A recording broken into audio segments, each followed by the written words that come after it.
அன்பு உறவுகளே, பாசங்களே, உங்கள் அனைவருக்கும் என்னுடைய மனதார வணக்கங்கள். கோவிந்தசாமி என் சொந்தக்காரர். ஒரு கிராமம், அந்த கிராமத்தில் ஒரு கல்யாணத்துக்காக நான் போயிருந்தேன். அப்போ போகும்போது ஒரு வேடிக்கையாக ஒரு விஷயங்கள் சொல்லுவார். இந்த பொதி சுமக்கவுமே கழுதை, அதை பற்றி கேள்விப்பட்டிருக்கீங்களா? ஆமாம், பார்த்துருக்கேன். நான் நிறைய இந்த வண்ணார்கள் எங்கன்னா கிராமத்தில் வளர்ந்தவன். அந்த வண்ணார்கள்லாம் நிறைய இந்த பொதியெல்லாம் சுமந்துக்கிட்டு போகிறதுக்கு கழுதியை பயன்படுத்துவாங்க. அந்த கழுதை நினைக்குமா, எவ்வளோ பொதி வேணாலும் வைக்கட்டும், பரவாயில்ல, வச்சு இறக்கும்போது எனக்கு வயிறார சாப்பாடு போட்டால் போதும்னு நினைக்குமா. அதுதாங்க வாழ்க்கை. அது போதும். மனுஷனுக்கு ஒன்றும் அள்ளிட்டு போகிறது கிடையாது. இன்னைக்கு எங்கே பார்த்தாலும் கலப்படம், எதில் பார்த்தாலும் கலப்படம். அதுவும் மேலே நம்ம ஆட்கள் வேற, ஒரு முறையான உணவு முறை கிடையாது அவங்கிட்ட.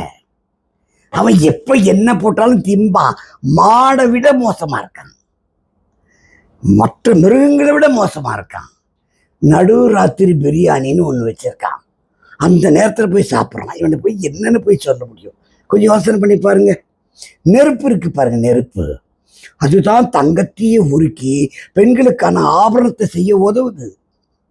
நெருப்பு மாதிரி நம்ம மற்ற விஷயங்களுக்கு நல்லது செய்யறதுக்காக மட்டும்தான் நாம் வாழணும் அப்படின்னு மார்க்கெட்டு வந்தாச்சு. மார்க்கெட்டுக்குள்ளே போகும்போது அப்படியே பழம்லாம் வாங்கலாம்.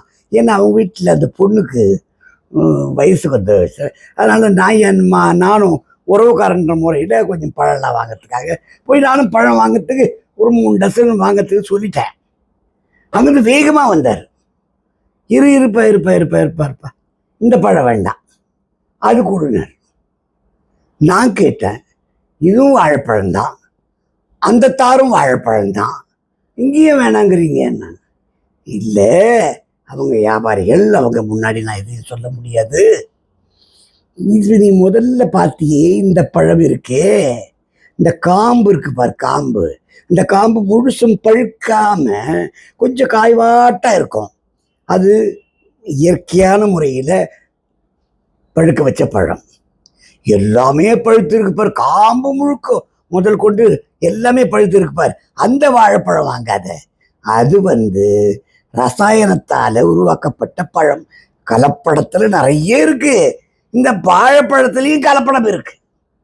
ஒண்ணுத்துலயும் ஒட்டு வைக்க மாட்டாருங்க நம்ம ஆளுங்க அப்படின்னு எனக்கு சொன்னார். மனுஷன் விவசாயி தான், நான் இல்லைன்னு சொல்ல. ஆனா மனுஷன் நியாயஸ்தன். புரியுது. அவர் செய்யக்கூடிய விவசாயம் முழுக்க யூரியா போட மாட்டார், இயற்கை விவசாயம்தான்.